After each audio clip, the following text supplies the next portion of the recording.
Pluviomyth in Greece.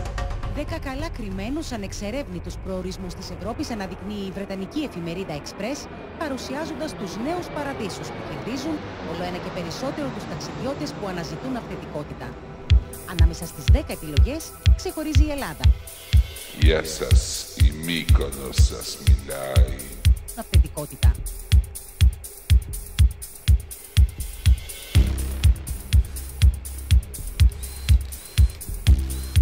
Αυθεντικότητα.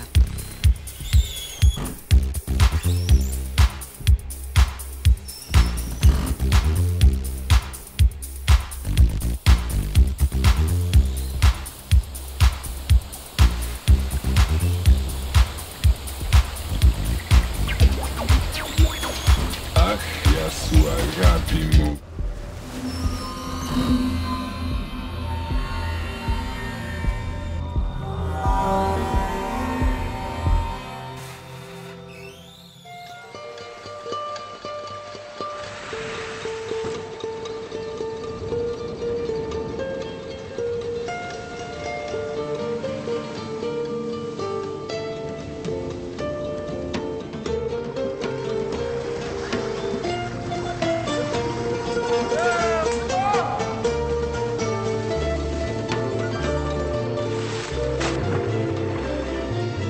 Pluviomyth in Greece.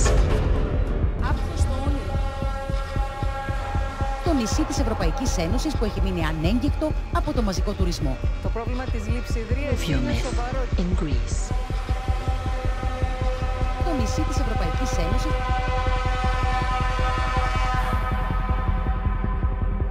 Pluviomyth in Greece. Το νησί της Ευρωπαϊκής Ένωσης.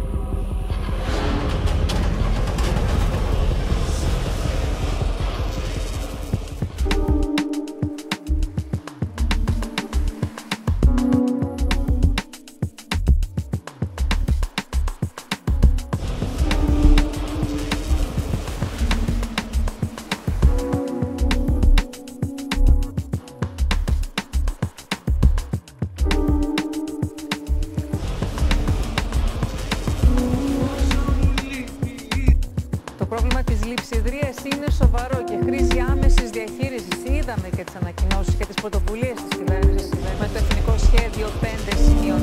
Όμως, η κυβέρνηση Και οι λίμνες τραγγίζουν. Οι εικόνες που θα δείτε είναι από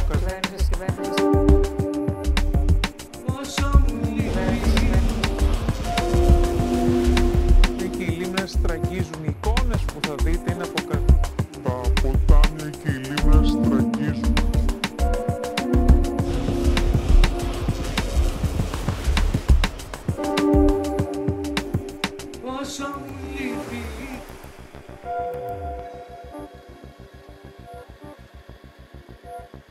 Η οικονομική δυσχέρεια συνεχίζει και πλήττει μεγάλο μέρος του ελληνικού πληθυσμού με τις δυνατότητες για βασικές ανάγκες αναψυχής, όπως διακοπές, να παραμένουν άπιαστο όνειρο για σχεδόν τους μισούς πολίτες.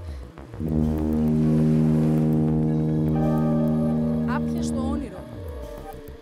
Σύμφωνα με τα τελευταία στοιχεία της Eurostat, το 2024 το 46% των Ελλήνων ηλικίας 16 ετών και άνω δεν μπορεί να διαθέσει ούτε μία εβδομάδα διακοπών μακριά από το σπίτι του. Πόσο μου λείπει η ζεστή αγκαλιά σου, όπως τα καλοκαίρια με το βούτυρο. Ούτε μία εβδομάδα διακοπών μακριά από το σπίτι Why του. did locals hate tourists? Online short-term letting companies like Airbnb have taken over the market too, with people able to charge whatever they want without any regulation. Why did locals hate tourists? Online short-term letting companies like Airbnb have taken over the market too, with people able to charge whatever they want without any regulation. And the housing that is left gets pricey. Pricey. Άπιαστο όνειρο. Pricey. And the housing that is left gets pricey. Pricey. But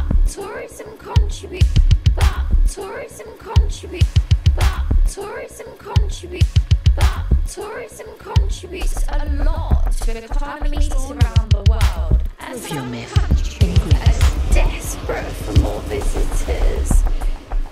What's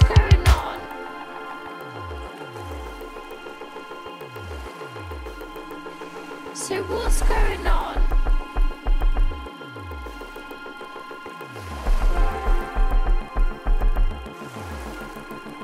So what's going on?